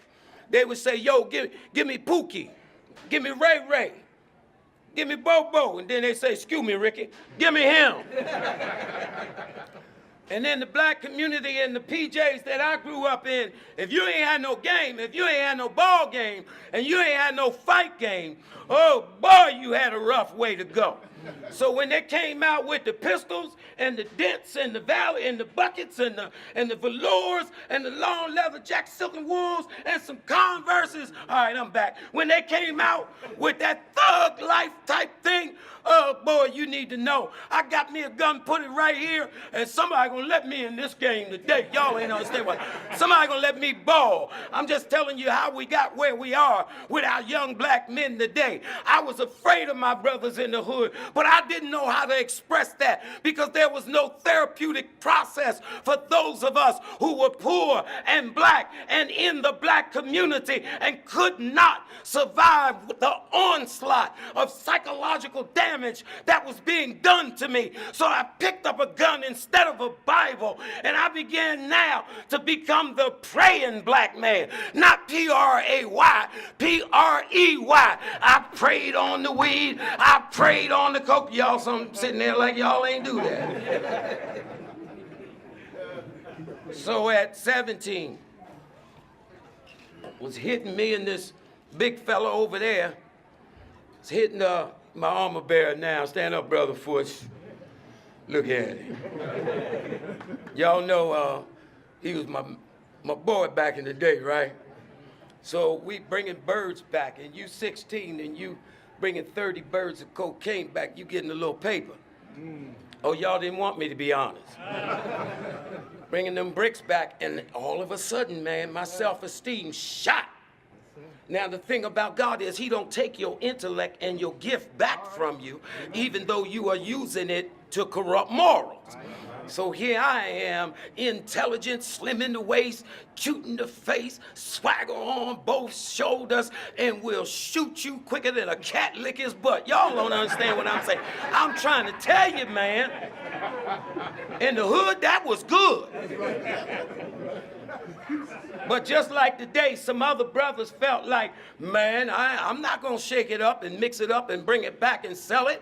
I'm going to rob Skinny over there. That's what I'm going to do. One morning at 5 a.m., I was pistol whipped. The brother toting a 357. They, you know how y'all do. I know robbers when I see one. Told you I've been to jail before. They came out of nowhere and shotgun through my passenger window, my driver, and the brother that was caught up in the game too. Bust me in the head with the Magnum, get that paper up. You ain't this, you ain't that, where the safe at and all that. And he blinked or turned his head or did something you don't do when you got a gun in somebody's face. And I was strapped, and I ended up, y'all know, and he died as a result of the 3 gunshots that I fired. And I found myself, never having been incarcerated before, in a cell with a first-degree murder charge, 17 years old, former high school student, no religion to speak of, you know, and you know I ain't had no chest, I ain't Diesel now. All I knew about jail was don't pick up the soap, boy, don't pick up the soap. And I was determined not to wash nobody's boxer drawers when I came in. So the first thing a brother told me was, yo, man, you was a hustler out there. Them revolutionaries, man, they gonna do you up in here, Derrick. And so I said, what I'm gonna do, man? What I'm gonna do? Because I'm telling you, it hurt me to go to the bathroom. I know I can't take it the other way. Y'all understand what I'm saying? Can I be real? And he said, show me how to make a shank. And I stayed up on my first night in prison with the bottom, a metal piece off the bed in the windowsill with the little concrete part. Some of y'all still got your first shank you made. I know you're in here. And sharpen that thing until it was sharp enough and put it right here so that in the next day when I was introduced to the prison system, my first stabbing stabbing was of a fella that was only trying to give me a pack of cigarettes. He threw the cigarettes on the bed and said, "Oh, yo, man, I know you just got in. You smoke?" "Yeah, I smoke, but my butt cheeks tightened up and my alarm went off." And he said, "He's getting ready to rape you up in here." And he threw the cigarettes, and I'm like on him, like, "What you give me some cigarettes for? Oh, you think I'm gonna be your girl? Oh, you think I stabbed him 16 times and ended up in maximum security in one cell for 23 and a half hours of that day without a sentence. And I stayed in Supermax for the next 6 years. We got some circumstances that will end you up. You young brothers know what I'm talking about. Y'all that know the street know what I'm talking about. When you are godless, you will go to the bottom of the fish's belly. I'm gonna have to come around the mountain, and y'all gonna have to get the next piece at Bible study. Doing this over that 6 years in maximum security in cell 17, window just adjacent to the execution chamber. 3 men on this side, 3 cells down, all executed. 2 on this side, 1 from up here, the other from Chester, executed. Watching them be put to death, doing fingertip push-ups every day to keep from going insane. Half hour on the cell block. I read in the first year 232 books, memorized the United States Constitution, read all of the Torah, the Injil, the Birds of Zen, Thomas Thorne, Angela Davis. If they come in the morning, they'll have to kill me that night. All of the Heliobiblios, the Papyra and Ani, took that walk that a lot of you other brothers up in here took, all through the desert, walking toward the light, talked to the lady in the water, came back around 365 degrees circumference, stood on a square in a jail cell, met a man named Jesus in the midst of that cell, and began to experience a spiritual deliverance. Y'all ain't talking back. I'm gonna be here for a minute, but the day you meet God, you will give somebody praise. You will give God praise if you ever really meet him. Anybody ever meet God in a dark place at a dark time? Anybody ever meet God when you was in your worst condition? Is there anybody that met God? Would you let these other brothers know that they need to meet him?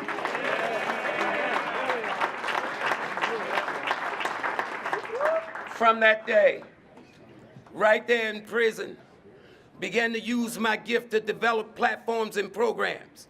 There was a program some of your sons might have been in called the Key Program. It's now in 1,600 prisons in America that transforms guys and gets them out. Developed, founded, and designed by yours truly. There is a prison fellowship, Bible college, now to 2,000 prisons in America, established and founded by yours truly. I'm talking about with no hope for tomorrow, no way to get out of jail. All my tomorrows accounted for. A life sentence, developing things that are assisting people on the outside and inside. So don't you tell me there's nothing you can do to help your community because you ain't got no money, or your wife done left you, or some other excuse. You can help because you got greatness inside of you, no matter where you are. Am I right about it? Sometimes it just takes a little pressure to bring that greatness out. With all of this going on, never thought I would leave. But then I received what they call a prophecy, that I would leave and that I was to propagate his word. Had a dream, I'm gonna put the stars in your hand. When I came home after graduating Bible College Seminary with a 4.0, after matriculating through law school, met a skinny senator in D.C. as I was motivational speaking around the country named Barack. And I admit, I was a little arrogant then because I didn't know who the brother was. And I'm packing audiences. I'm trained by Bill Cosby. I'm running around, and Cosby said, you need to meet the senator. And I said, well, tell the senator, come on over here then. Who the senator? You need to go to the Senate, idiot, and meet Barack. I said, you need to tell Barack to come see me, Papa. I've been to jail before.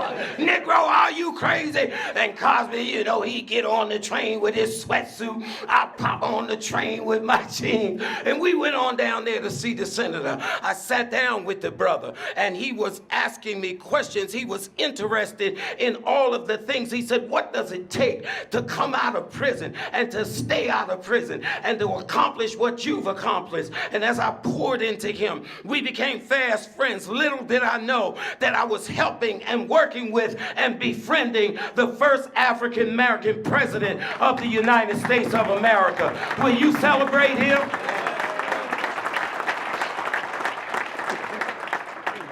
Once, and I'm going to be done in a minute, I promise you, once in a conversation with him, I said, what's it like to ride in that big beast of yours? Y'all know that 300. Bulletproof. That thing bad. In that 300, and we had to speak at a school. Got to the school in California. I got a friend, he's one of my good friends. His name is Idris Elba, actor. Y'all know Idris? Played in American Gangster. Well, he was playing a movie called The Wire down in Baltimore when I met him. And I led Idris to Christ. Y'all give God praise for that. I led him right up in my church, right? And we going in there, Idris and what have you, and Pastor D gonna do his thing with the students because I got a special anointing how to translate, matriculate, and put that word, drop that thing like it's hot, back it up, shake it fast, and show you what wet this, if you will, brother. I'm still a black man, I sweat. Listen, I have a gift for bringing your sons and your nephews and them OGs and them young G's over to the right side because that's what I am. And God often uses what you are to transform somebody else from what they are into what they ought to be. Not these people with these degrees, not the ones that come from California, and not the ones that ain't never swam against the current in Blood Alley, but you from the hood. What's that, the Avenue? Some of y'all Avenue are more qualified to help our children, but they don't want to pay you to do that. My last flight to Texas for the young brothers in here for motivational speaking, you know what the fee is? $10,000. Wow. $10,000, and they had to pay for my wife and I's airplane ticket. Les Brown told me, he said, you need to find one thing you do that you enjoy doing, that you do well, that people will pay you to do. I said, well, Les, you talk. He said, you like talking? I said, yeah. How much they pay you for talking? He said, $50,000 an hour. I said, oh, Lord, I'm finna talk. I said, talk, let's talk. He said, you got what it takes to be a motivational speaker. I train black men to do that now. And for the last 10 years, I've been traveling all over America, talking, man, just talking. Starting at $10,000 a pop. Ain't y'all lucky today?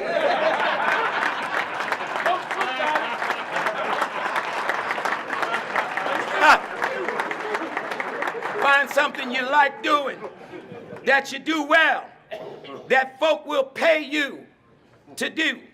And so I said, well, what it feel like? And Barack said, look, told Secret Service, I'm going to jump out and run over here with Pastor D and them and go on into school. Secret Service said, oh, Mr. President, you ain't going to be jumping out of this car today.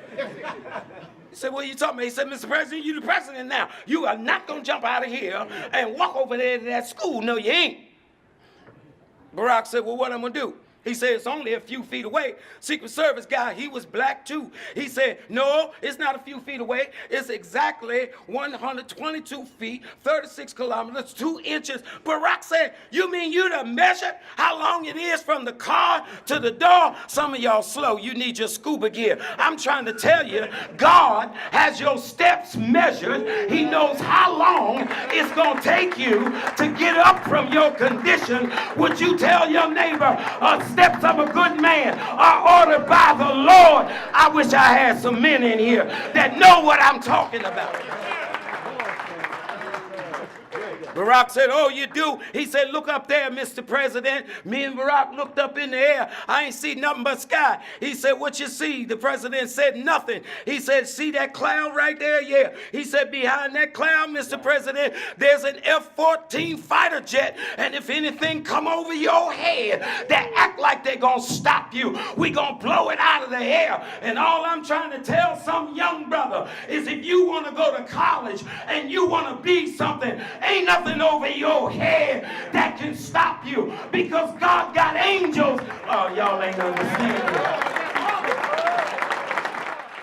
Tell somebody you can't see them, but they there. Tell somebody I got presidential coverage. He said, Mr. President, you ain't jumping out and you ain't running. We got you covered. And just in case your haters on the computers talking about you, just in case those other brothers, because they talked about me, I'm going to get completely transparent and tell you that 2 years ago, there was a child born outside of my marriage because God fixed me up to be able to talk with presidents, fixed me up to be able to matriculate academically, but he didn't give me no juice. I told you what my issue was. See y'all sitting there like y'all ain't got the issue too. And I needed to know how to be faithful. I wanted to be I thought I was a good man. And I couldn't be faithful to my wife. And I had to have one more experience that would make me into the man that could have a family and a wife. And that's what it was. And all of them turned on me like they did Dr. King. When Dr. King died at 39, that he couldn't get a speaking engagement in Philadelphia or Atlanta because the same ones that marched with him across the Pettit Bridge talked about him like a dog. Y'all ain't hearing what I'm saying. There are those, beloved, who are going to talk about you. They're going to criticize you because they know your issues. All I'm trying to tell you is keep it moving, keep it moving. All I'm trying to tell you is just like Barack Obama, they shut down the computers from 5 blocks away from where he was, so no communication could hurt him. And God will not let the mouth of any hater stop you from getting where you go. Oh, I know I'm right about it. So, my beloved brothers, I'm going to end now. I came to give you a message that really I couldn't give, but I give you this brief synopsis. In the sainted scriptures, there is a text taken from a book called Jonah. Jonah is a Semitic prophet, but in reality, Jonah was a black man, young black man that had purpose on his life. But like you, my little brothers, he was running from his purpose. Didn't want to do the job that God put on him to do. Like me, he was too fired up about his other issue. Jonah liked the girls, felt the swagger, and plus God wanted him to help some people that dogged his family. And you know how hard it is to help another Negro, and you the supervisor now. But I tell you, my brothers, if you happen to be the boss in the highest corporate company in America, and you look around the office and don't see nobody that look like you better break a window, throw a rope down, and lift another black man up where you are.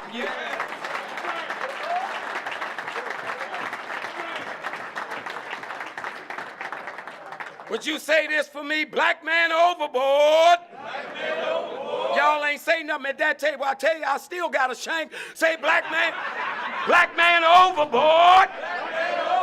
That's how we gonna ride out on this thing. And Jonah trying to run from God, but he got on the ship and he got in a community, and the community started going down, down, down, just like your community is going down, down, down, because somebody at your table is running from their purpose. Say black man overboard. And they started losing their stuff. The text says that other people had to throw their stuff off the ship. In other words, why I gotta lose my car? Because you want to sell drugs. Why I gotta lose my job? Because you a liar and a thief. Why I gotta lose my stuff? Because you don't want to work for nothing. Y'all say black man overboard. Jonah was woke up and they said, boy, did you do this? He said, yes, I did. Just give up on me. Pick me up and throw me overboard. And all over America, black men are telling their mothers, just give up on me. Black men are telling their wives, just give up on me. But we need to say, I'm not giving up on you. I'm not throwing you overboard. I'll lose everything before y'all say black man overboard. Black man overboard. So they picked him up and threw him overboard. You know they did. Tell your neighbor, if you tell me leave you alone, I'm going to leave you alone. Tell me you're crazy, I'm going to believe you. They threw him overboard, but God had prepared a great fish. You know, each of us has been swallowed by a fish. Some of us have been swallowed by a fish called the church. Some of us have been swallowed by the fish of athleticism. Sports is our whole life, and we deep down in that thing. Some of us have been swallowed by the fish called the penitentiary. We in and out of jail and in and out of jail. Some of us have been swallowed by the fish of fraternalism. And we are masters that were pulled up by other masters and elks and reindeer and others. Some of us are swallowed up by the fish of our job, and we are so deeply rooted in the job that we actually think we better than some other Negroes. I don't know what fish you got swallowed up by, but you and me, even though we in different fish, we swimming in the same ocean today, brother. We in the same ocean today. What matters is not the fish that swallowed you up. It's whether you meet Jesus in the belly of the fish. It's whether you meet God in what you do. Because even in prison, I could meet God.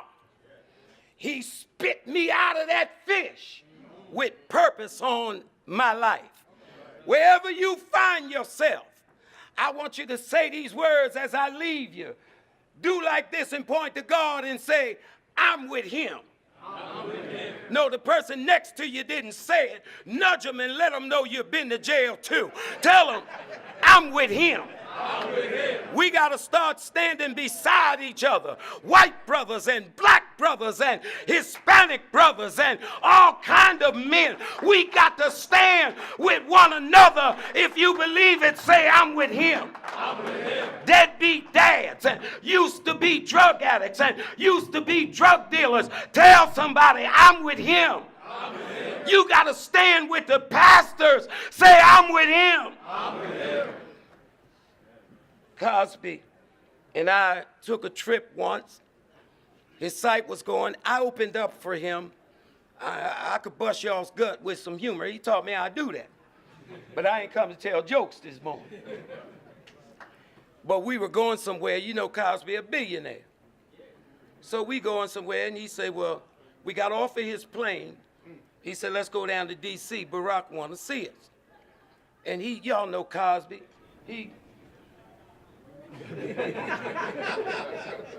We all through the train station. We ain't even stop at the ticket counter. We get on the train. This brother goes straight to the first class and sit down. I'm following him. The conductor said, excuse me, sir, do you have a ticket? I said, man, I'm with him. Y'all missed it. Y'all missed it. Come on, say black man overboard. Black man overboard. We got the CC, got off the train. They had a line all the way around waiting to get in one cab. And this golf cart pulled up. Cosby got on the golf cart. I jumped on the back. The man looked back. I said, Negro, I'm with him. Tell somebody, I'm with him.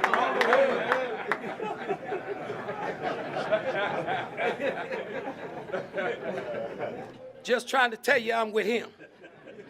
Whenever you find a man that survived in the hood, you need to tell somebody, I'm with him. And if you're with God today, if you are with him today, oh, my soul wants to preach to y'all and preach till your socks roll down and you think you're wearing a turtleneck. But all I want to leave you with is you got to be with him. You got to be with God to survive what's coming next. You got to be with God to love your brother as yourself.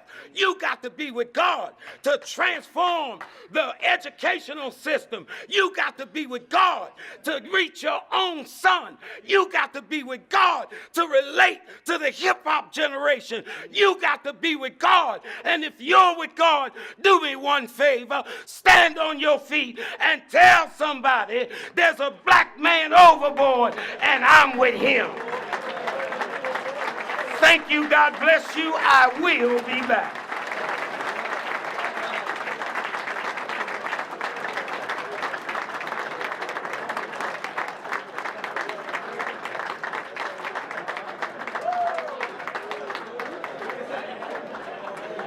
Hey guys, we can do better than that. Now give it to him. Give it to him. We with him.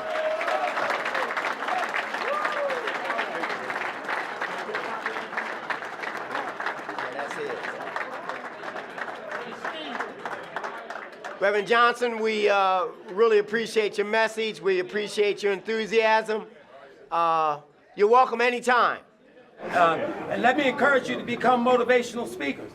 The field is wide open. Les Brown, I've stood on stages. I opened for T.D. Jakes up in White Plains, New York, 60,000 people. Listen, if God will take a skinny imp, skimp, and food stamp pimp up out of the penitentiary, give him the articulation and conversation to move the minds and hearts of men from where they are to where somebody wants them to be, and pay him to do that. Some of you good-talking people up in here, you need to come on and get with this. You need to come to the next motivational speaker. If you see me, just tell them, I'm with him.